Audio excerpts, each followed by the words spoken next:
Hello, strange friends and friendly strangers.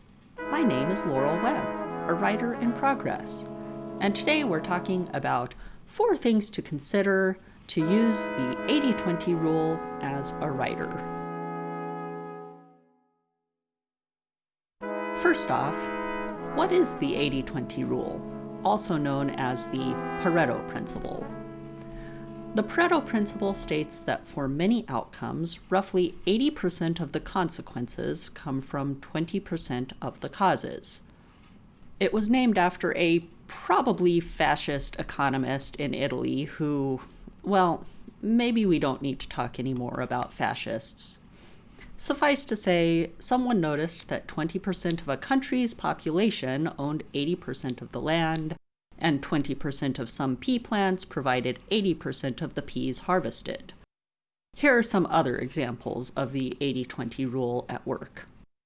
In computer science, solving 20% of the most reported bugs solved 80% of the related crashes. I'm not so techy, so I have to take Microsoft's word on that.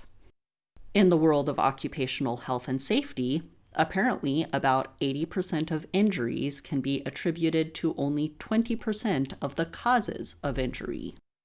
In healthcare, it has been suggested that 20% of patients use 80% of healthcare resources. There are many examples, some better researched than others, but these should give an idea of how this principle works. Do I believe that exactly 20% of my efforts consistently and reliably result in 80% of my outcomes? No, not really. Moreover, I don't really have a good way of measuring this in my life. What I do believe is that I'm much more likely to see results from some efforts than others, and my time and energy is better spent in some ways than others. For example, a few months ago, I was suffering from a ton of neck, shoulder, and back pain, and my productivity was suffering in turn. I bought a desk to replace the kitchen cart I had been using as a desk, and many of my problems have disappeared like magic. One very simple change made a huge difference.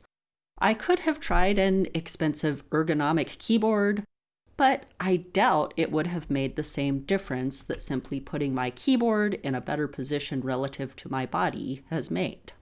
So, how can we put this idea to good use? What 20% can you identify to focus on? What do you do about the other 80%? Your 20% will depend on what your current goals are and where you are in your writing journey. If you've already published a book and are looking at optimizing your marketing, you'll want to know the 20% of your potential audience who will actually buy most of your books. Or possibly which 20% of your ads will get the best response. I can't help you with that, but I hear good things about Mark Dawson's ads course. Go check it out. Suppose we focus on the single thing which you need to build your business as a writer: a product. Until you have a book, or poetry collection, or script, or whatever your current project is, to sell, the rest is just dressing.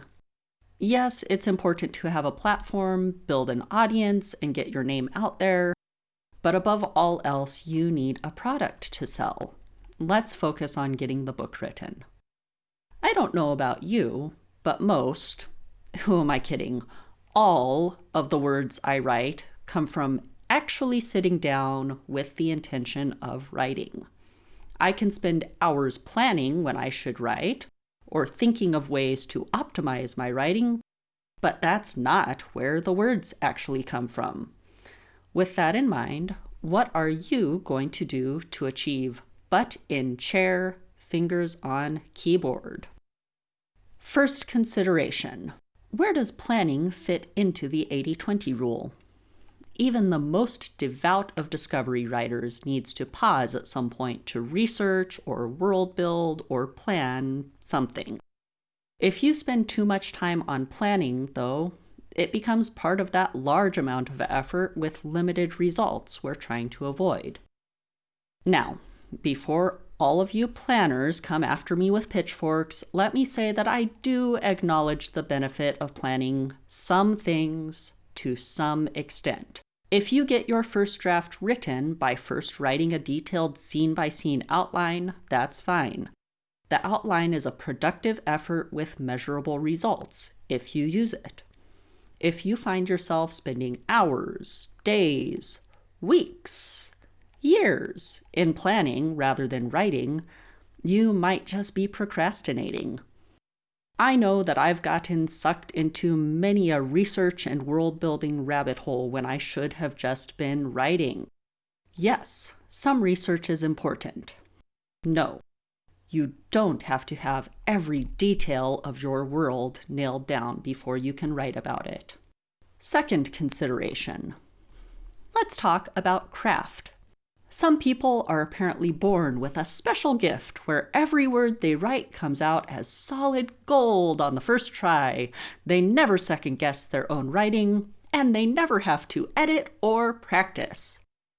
I'm not one of those people. At least some of my writing efforts must focus on improving as a writer and improving my written product. Where are these efforts best spent, though? Should I invest time, money, and energy in writing classes?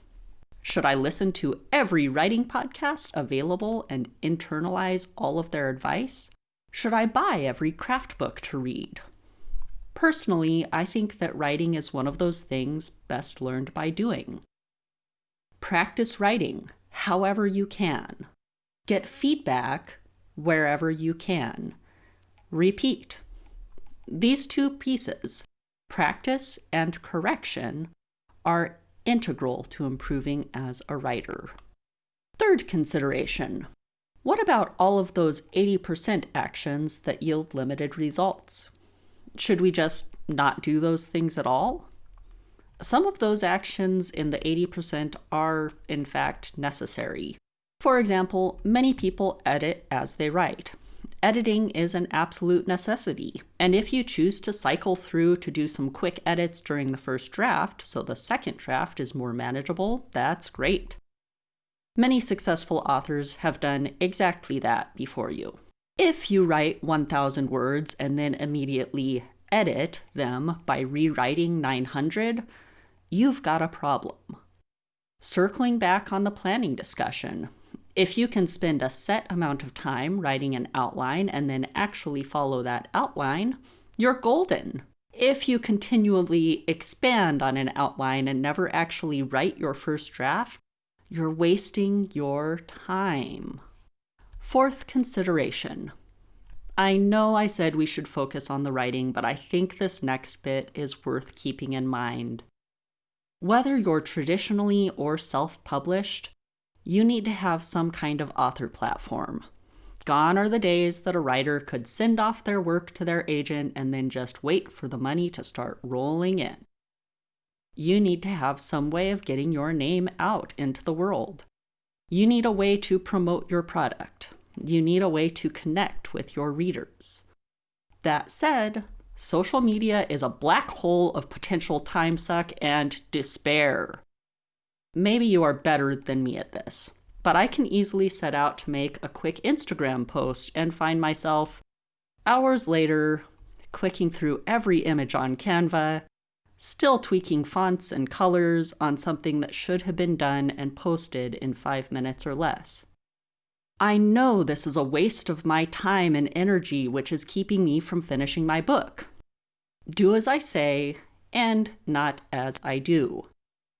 Limit how much time you spend building your platform to the things that actually pay off. Plan your social media efforts around the 20% which will benefit your platform, and don't allow yourself to get sucked in to all the rest. What are your thoughts? Do you use the 80-20 rule in your own life or in your writing? What falls under that 20% umbrella? Do you, like me, sometimes allow yourself to get sucked into something that you know won't benefit you? I would love to hear from you in the comments. I would also love it if you checked out my Instagram, Laurel Webb Author, where you might see some posts that I spent way too much time on.